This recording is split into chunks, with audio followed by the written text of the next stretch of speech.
দুটো অ্যাসিস্ট, দুটোই গোলে পরিবর্তিত হলো, আর তাতেই বাজিমাত আর্জেন্টিনার। ব্রিটিশদের বিরুদ্ধে আলবিসেলেস্তেদের দুটো গোল করলেন দুই ফুটবলার, কিন্তু বিশ্ব ফুটবলের ইতিহাসে লেখা হয়ে রইল নায়কের নাম লিওনেল মেসি। তবে তিনি শুধু একা নন, গোটা আর্জেন্টিনা খেললো একটা গোটা ব্রিটিশ দলের বিরুদ্ধে, আর নিট রেজাল্ট এক গোলে পিছিয়ে পড়েও 2-1 গোলে ইংল্যান্ডকে হারিয়ে আবারও একবার বিশ্বকাপের ফাইনালে 3বারের champion Argentina. Thiago Almada, Lautaro Martinez reserve বেঞ্চে বসে আছেন। আর্জেন্টিনার ফরওয়ার্ড লাইনে জুলিয়ান আলভারেজ, নিকোলাস গঞ্জালেজরা। রিজার্ভ বেঞ্চ দেখেই বোঝা যায় এই দল কতটা শক্তিশালী। তবুও প্রতিপক্ষ দলটার নাম যেহেতু ছিল ইংল্যান্ড, তাই একটা আশঙ্কা তো ছিলই। একে তো মাঠের লড়াই, তারপর আবার মাঠের বাইরের লড়াই, সব মিলিয়ে একটা টান ও চাপা উত্তেজনা। আর সেই চাপা উত্তেজনা আরো বেড়ে গেল দ্বিতীয়ার্ধে ইংল্যান্ড গোলটা দিয়ে দেওয়ার পর। মাঝে মধ্যেই দুই দলের প্লেয়ারদের দেখা গেল উত্তেজিত হয়ে যেতে। ইংল্যান্ডের গোলের মুভমেন্টটা দারুণ ছিল। আর্জেন্টিনা গোলকিপার এমি মার্টিনেজের কিছুই করার ছিল না। অনেকেই ভেবেছিলেন হয়তো 1986 সালের হ্যান্ড অফ গডের বদলা নিতে চলেছেন ব্রিটিশরা, কিন্তু সেটা যে হবার ছিল না, কারণ সেদিনের ফুটবল রাজপুত্র যে তার উত্তরসূরি হিসেবে রেখে গেছেন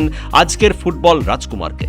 নিজে খেললেন, খেলালেন, গোল পেলেন না ঠিকই, কিন্তু গোল করালেন লিওনেল মেসি। গোটা প্রতিযোগিতা জুড়ে আর্জেন্টিনার উপর দিয়ে যে বিতর্কের ঝড় বয়ে গেছে, একটা ম্যাচই সব বিতর্কের অবসান ঘটিয়ে দিল। এতদিন বলা হচ্ছিল সহজ গ্রুপ থেকে আর্জেন্টিনা নকআউট পর্বে উঠেছে, এমনকি নকআউট পর্বেও তারা খুব বড় প্রতিপক্ষকে সামনে পায়নি এমন অভিযোগও উঠেছে। তবে সেমির লড়াই আর্জেন্টিনার কাছে একটা চ্যালেঞ্জ ছিল, কারণ প্রতিপক্ষ দলটার নাম ইংল্যান্ড। কিন্তু সেই দলের বিরুদ্ধেও যেভাবে কামব্যাক করলো আর্জেন্টিনা, সেটাই তাদের ফুটবল শক্তির নমুনা হিসেবে ধরা থাকলো। ইংল্যান্ডের বিরুদ্ধে গোলটা খাওয়া ছাড়া আজ আর্জেন্টিনার ডিফেন্স যথেষ্ট ইতিবাচক ছিল। ইংল্যান্ডের প্রত্যেকটা আক্রমণ যেভাবে আটকেছেন লিজেন্দ্রো মার্টিনেজ, ক্রিশ্চিয়ান রোমেরোরা, সেটাই মাঝমাঠে তাদের খেলা তৈরি করতেও সাহায্য করেছে। দুটো উইংকে দারুণভাবে ব্যবহার করলেন আলবিসেলেস্তেরা। ম্যাচের বয়স তখন 85 মিনিট।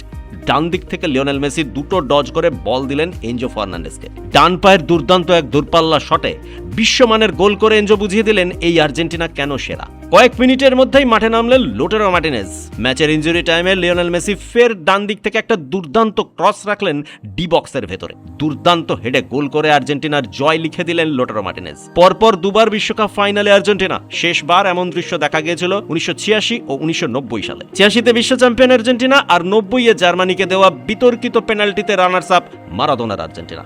গতবার কাতারে বিশ্বকাপ চ্যাম্পিয়ন আর্জেন্টিনা, আর এবার ফের একবার ফাইনালে তারা। আর বিশ্বকাপে গোলের পেছনে 12টা অ্যাসিস্ট লিওনেল মেসির। অনেক আগেই পেলে, ওয়াল্টারের রেকর্ড ভেঙে দিয়েছেন তিনি। এখনো ফাইনাল বাকি আছে, ঠিক কতগুলো অ্যাসিস্ট তিনি করবেন আরো। এই ম্যাচে মেসি গোল না পেলেও গোল্ডেন বুটের দৌড়ে তিনি এগিয়ে রয়েছেন। ফাইনালে অবশ্য আর্জেন্টিনার প্রতিপক্ষ এমন এক দল যারা কিন্তু ইউরো চ্যাম্পিয়ন হয়েছে, আর ইউরো চ্যাম্পিয়ন হওয়ার পরেই বিশ্বকাপে খেলতে নামলে তারা কি করতে পারে সেটা 2010 বিশ্বকাপে দেখিয়েছে স্পেন। তাই স্পেনের বিরুদ্ধে ফাইনালের লড়াই যে আর্জেন্টিনার পক্ষে বেশ কঠিন হতে চলেছে তা বলাই যায়। তবে যে দলে লিওনেল মেসি রয়েছেন, Lautaro Martinez, Julian Alvarez, Enzo Fernandez, Thiago আলমাডার মতো প্লেয়ার রয়েছেন, সেই আর্জেন্টিনাও যে স্পেনের জন্য কঠিন চ্যালেঞ্জ হতে চলেছে সেটা জানে স্প্যানিশ আর্মাডাও। ব্যুরো রিপোর্ট, পূবের কলম ডিজিটাল।